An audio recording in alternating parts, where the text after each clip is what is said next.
welcome back to Talk Wordy, my hub for all of the words that I read, write, or otherwise want to yap about. Today, I want to talk about a little belated because I know you're probably seeing this in February by the time it releases, but I want to talk about the books that are high up on my 2026 TBR. I want to talk about the things that I'm most excited to read this year, specifically that are coming out this year.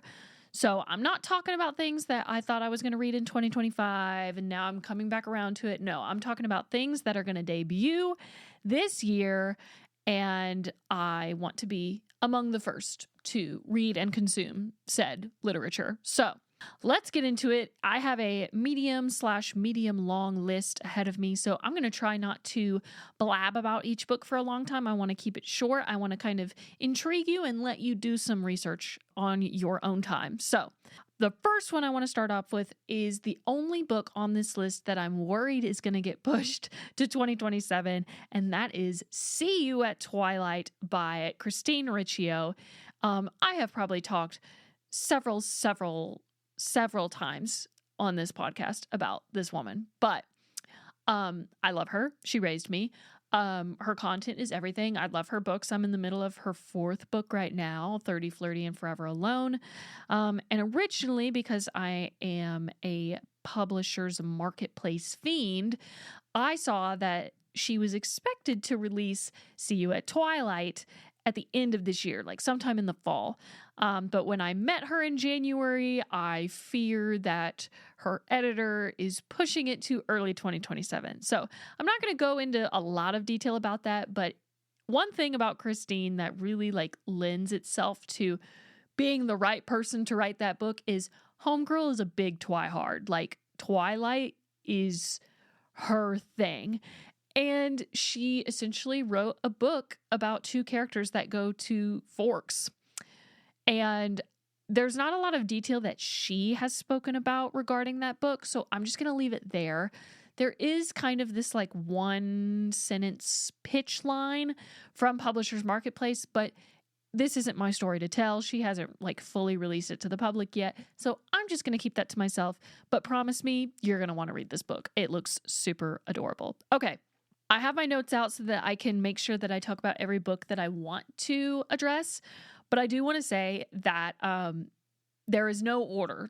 Every order that I talk about the different books that I want to read that are coming out this year, they are not in a specific order of this is my number one read, this is my number two, so forth, so on. This is just how I jogged my memory about which ones I've put on my want to read list on my Goodreads. So, okay, next up. Let's talk about Phoebe Berman's Gonna Lose It. Okay, Phoebe Berman's Gonna Lose It is, I know I just said that we're not going in numerical order of what my favorite is, but I think I've wanted this book for the longest out of everything else on this list, whether it's because I knew about this book earlier on.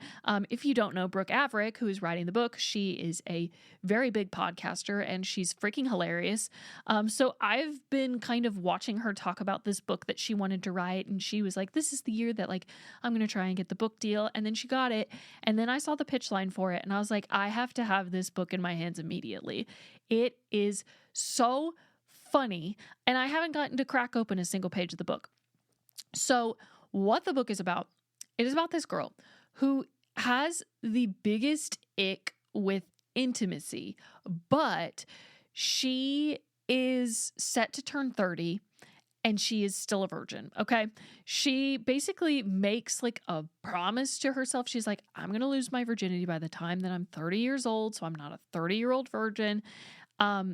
And she has to figure out essentially how to get over the hump of being grossed out by intimacy, but also by dating. She does not like dating. It makes her very uncomfortable. And it's she doesn't like being in her body and experiencing dating. It's just icky to her.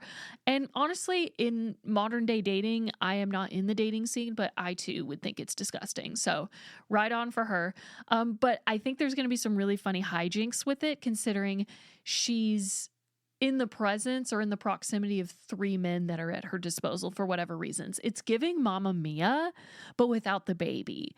And I'm here for it. I think it's going to be laugh out loud. I think from how I'm reading the blurb, it also feels very like feminine positive, very, I don't want to say critiquey because that's not the right word, but I think it'll be super niche and super spot on with like how our society operates currently in the dating world of 2026. You know, again, nasty. I don't wish it upon anybody, but I'm looking forward to reading this one. It's her debut novel, and I think it's going to be wonderful. Okay, the next one I want to talk about, the book has already released, but I haven't read it yet, but it's high up on my TBR, and it is The Lust Crusade by Jo Segura. If that name is vaguely familiar to you, that is because I have raved about her first book, Raiders of the Lost Heart. She is an adventure rom-com author that essentially has written the cutest female archaeology, like Indiana Jones spin, on those original stories. And Raiders of the Lost Heart was her first one. I absolutely gobbled it up. I think about it weekly. I still need to read Temple of Swoon. Do you see the puns? Do you see where I'm going with this? I still need to read Temple of Swoon. And then after that, this is the last one in the trilogy, and it is The Lust Crusade. But specifically, the blurb about this one, I remember when I met her on her tour stop for Temple of Swoon last year. And it is about a plucky librarian and an archaeologist on the run. And they have to fake an engagement to save their lives. But doing so leads them to fall into a pit of like their own desires and their history together.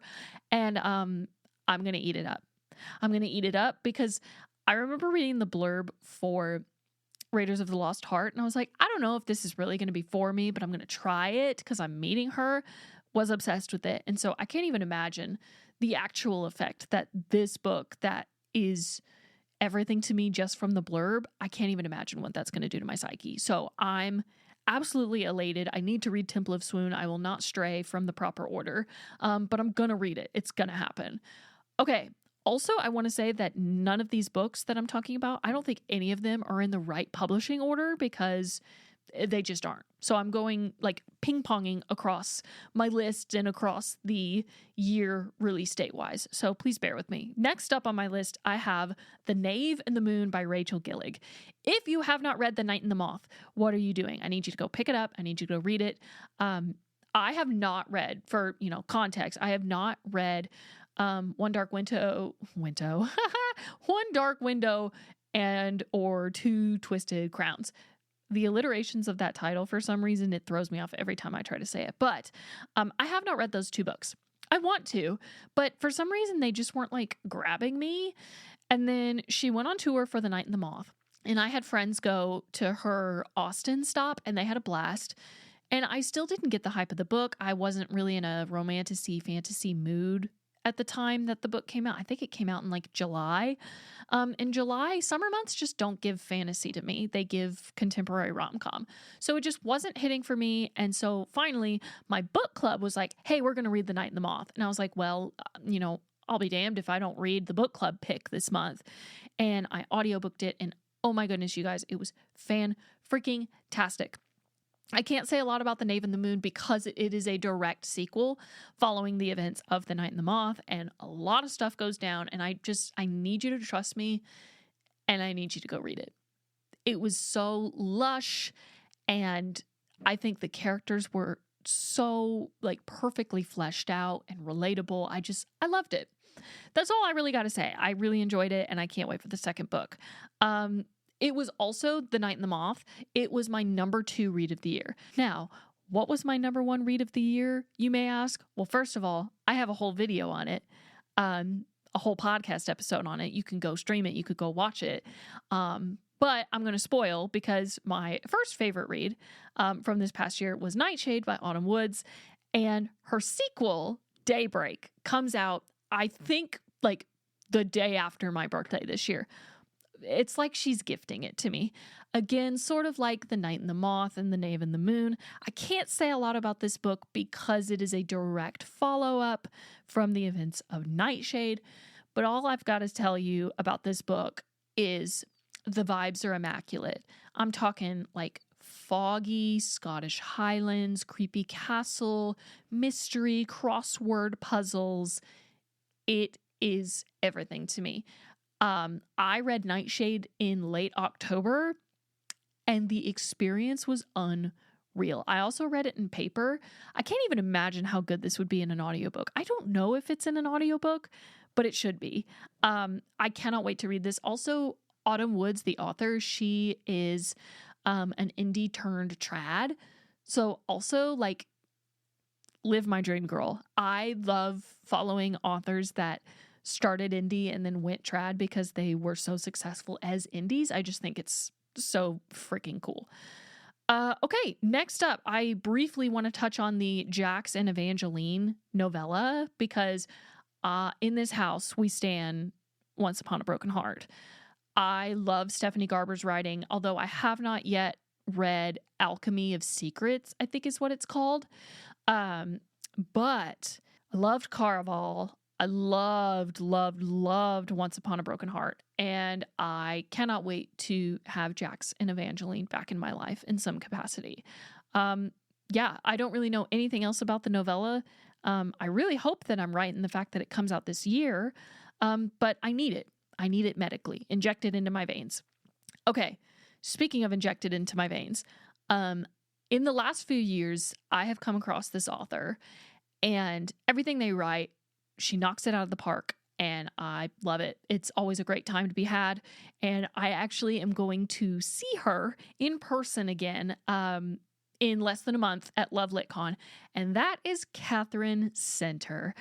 Catherine Center, she is releasing a new book called The Shippers, and it's basically about while on a cruise for her sister's destination wedding, a girl named JoJo enlists the help of her childhood best friend Cooper to make her lifelong crush interested in her, but developing feelings for him was never part of the equation. And let me tell you, for reasons I can't disclose just yet in detail, I need you to understand that there are very specific stories that I like story elements or settings. A cruise ship is one of them. I need more cruise ship books in my life. Going on a cruise, it feels like somebody bottled up Unwritten by Natasha Bedingfield and just like released it into a contained environment. That's what it feels like to go on a cruise. And so I feel like that's how it's going to feel when I read this book. Her recent titles are The Love Haters, The Bodyguard. The Bodyguard is getting turned into a Netflix movie with Jared Padalecki and Leighton Meester. They renamed it, and the movie's called Guarding Stars. But still my favorite from her is The Rom-Commers. But also she's just a lovely human being and a Texan. Yay! So I'm thrilled. The book comes out on May 19th, and I know that because May 19th is my dating anniversary with my husband, and I just think it's this perfect storm of coincidence, and I love it. It's like she did that just for me. Okay, next up, we've got Toe to Toe by Fallon Ballard. So I recently acquired a book of hers called Something Wicked. I have not read it, but the vibes look right up my alley. So I need to read it, but in the midst of her Something Wicked tour and the promo, she dropped news that she was releasing a book called Toe to Toe, and it was described as like Dirty Dancing meets Magic Mike. And so it's a prima ballerina who's auditioning for this like coveted role, and she thinks it's her time to shine and she's going to get the role, but somebody in the production and like the casting, I guess, is like, hey, like you don't have enough like edge. You know what I mean? No edge there. And we need to spice up your appeal that way for us to really consider giving you the role. And so she enlists the help of a male dancer. That kind of dancer, you know what I'm saying. But I'm telling you, as I was reading it, I was like, oh my gosh, this is my generation's Dirty Dancing, even though I'm obsessed with Dirty Dancing, like the actual movie with Patrick Swayze and Jennifer Grey, one of my favorite movies of all time. I need this book again, medically. I need it in my life and in my hands immediately. So, toe to toe. I do need to read Something Wicked, though. She's also going to be at Love Lit Con, so hopefully I will remember to bring her my book and get it signed. Okay, next up, if you don't know who this is, you eventually will. Her name is Taylor Epperson, and she is going to be a debut author. I think her book releases in April, if I'm not mistaken. She is releasing a book called Second Time's a Charm, and it is about a disgraced witch who returns home to take up her father's sanctuary for magical creatures.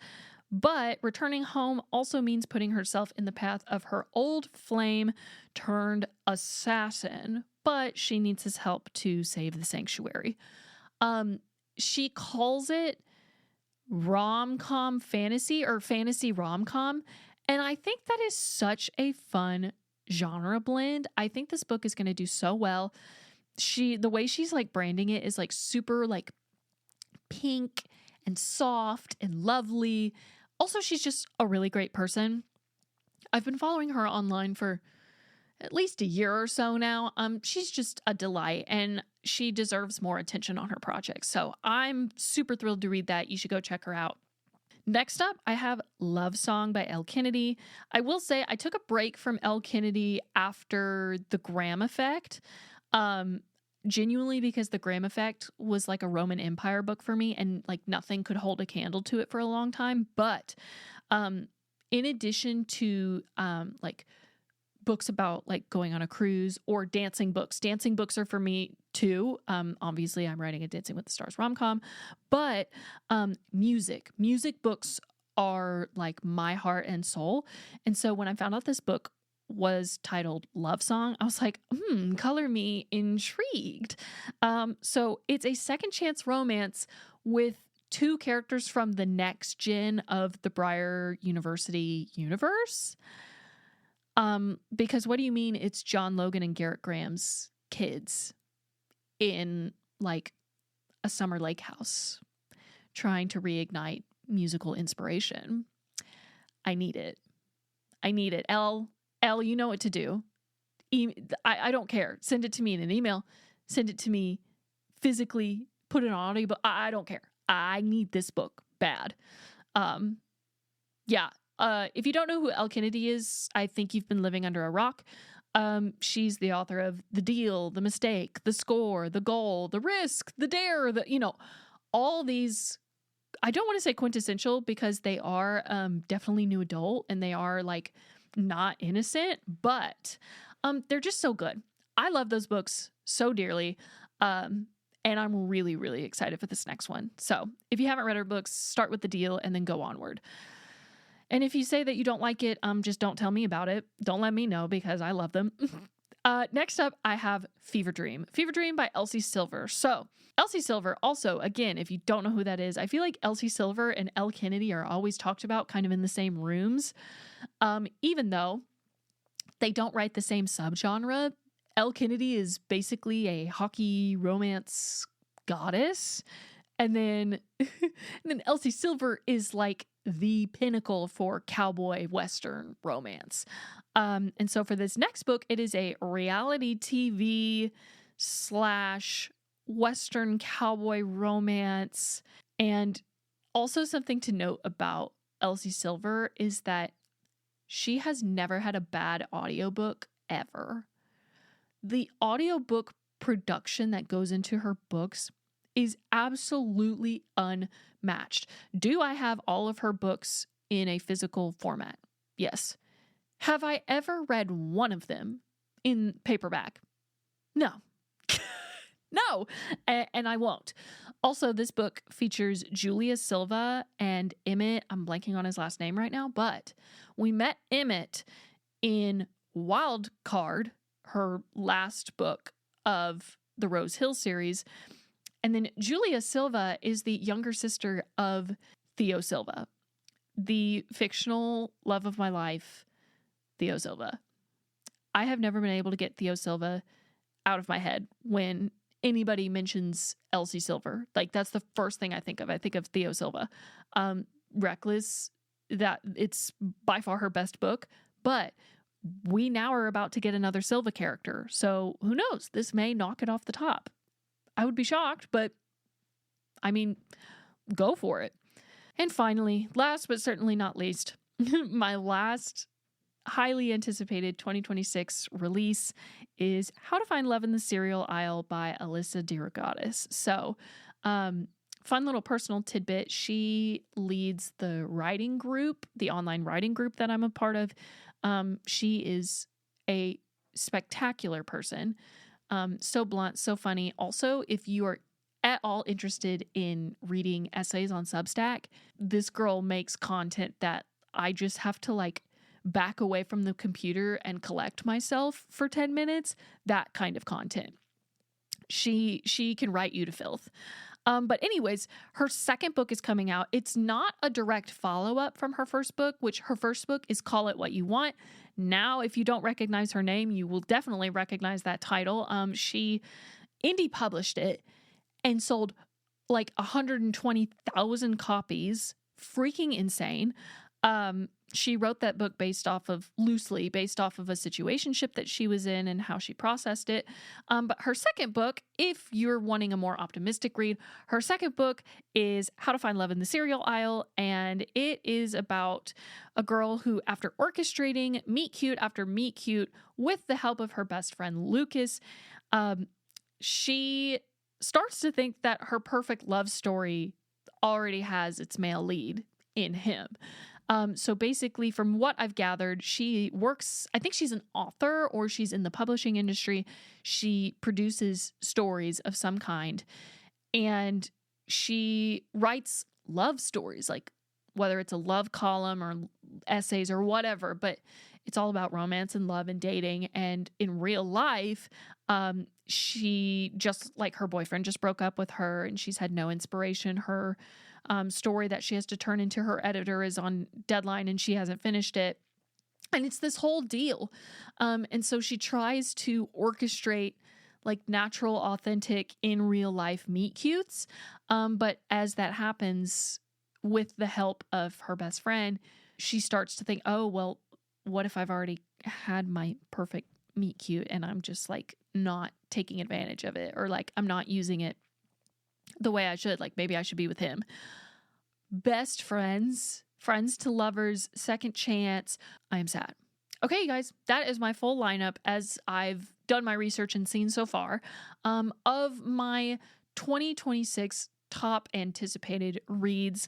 I am sure that as soon as I wrap up this recording, I'm going to find other books that are coming out this year that I need to read and put on my TBR immediately. But in the meantime, that's what I've got. If you have any recommendations for what I should keep my eye out for releasing this year, let me know in the comments. My DMs are always open, and I love a good book recommendation for somebody who knows my heart and who knows what I like. So if you think that I would like a book that's been on your radar, let me know. Thank you so much for tuning in. And until next time, I will see you guys in the next one.